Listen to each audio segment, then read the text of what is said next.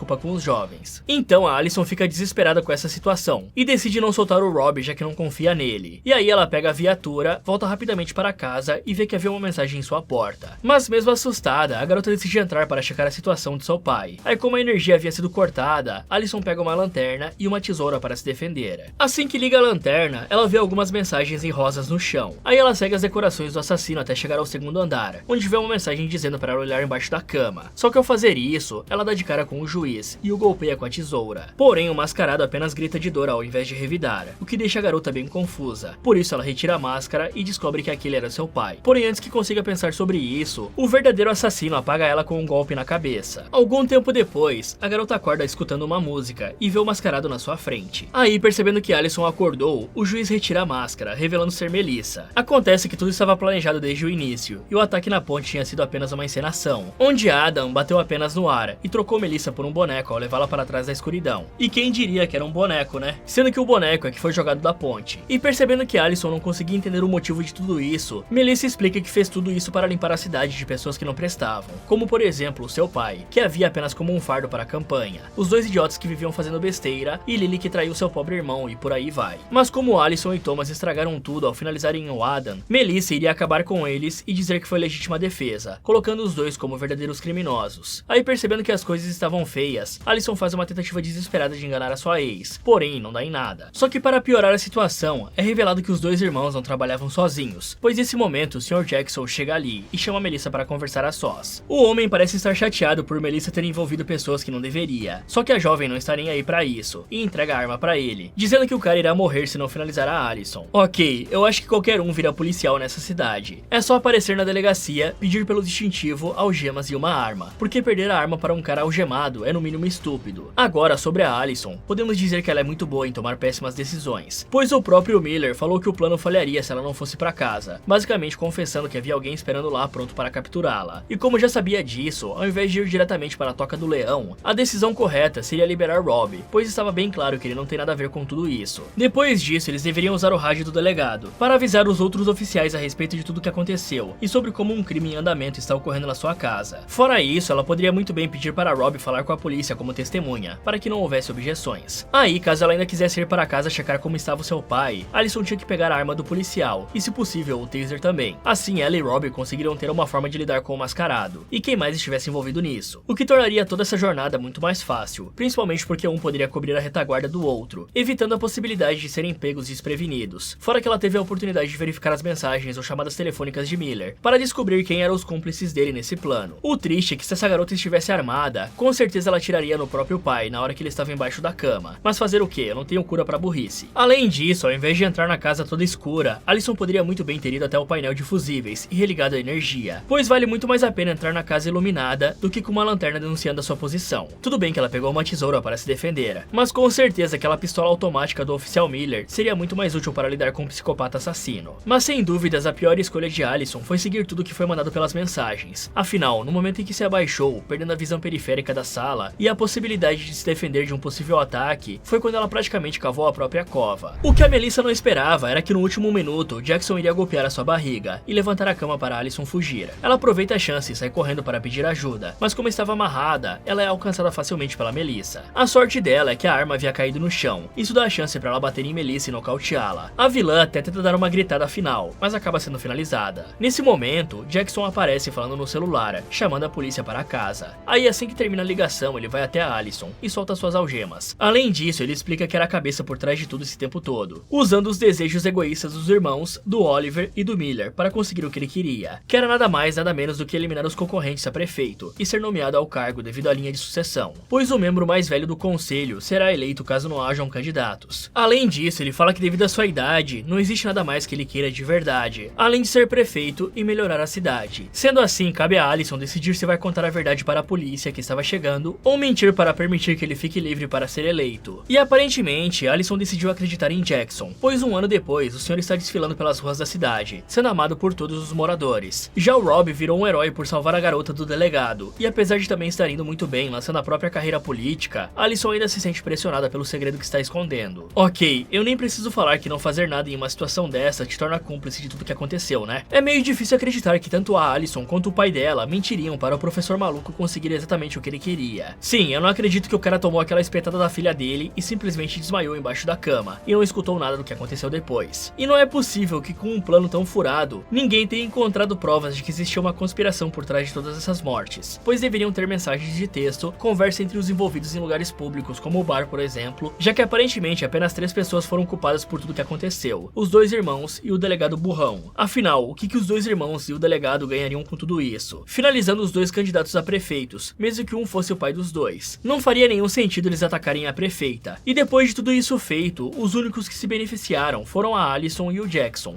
Fala galera, esse foi como derrotar Founders Day. Você acha que conseguiria sobreviver? Me contem aí nos comentários. E se você fosse passar um final de semana em uma mansão no deserto, mas acabasse recebendo um alien como visita, o que você faria? Quer saber o que essas garotas vão fazer? Então clique aqui nesse vídeo, ou aproveite para ver outras sugestões do Derrotando Filmes. Muito obrigado por assistir, e nunca deixe ninguém te manipular para objetivos próprios, ou você pode acabar que nem a Melissa.